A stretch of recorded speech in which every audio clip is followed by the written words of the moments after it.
In this video, we will see how to convert the document file to a PDF file. For this, we are using the PowerShell script.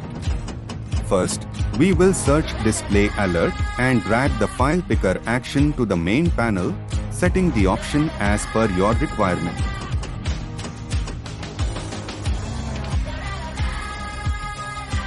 Then open the action panel and search Run PowerShell script, drag it to the main panel. Copy the PowerShell script from the link in the description and assign the file path from the previous action.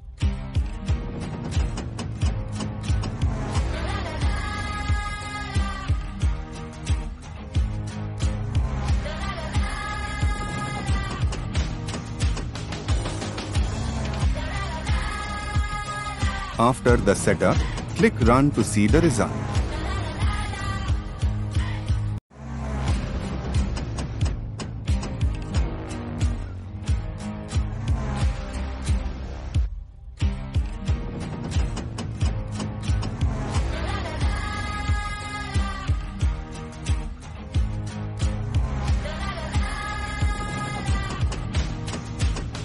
We can able to see the PDF file in the same folder of the document file.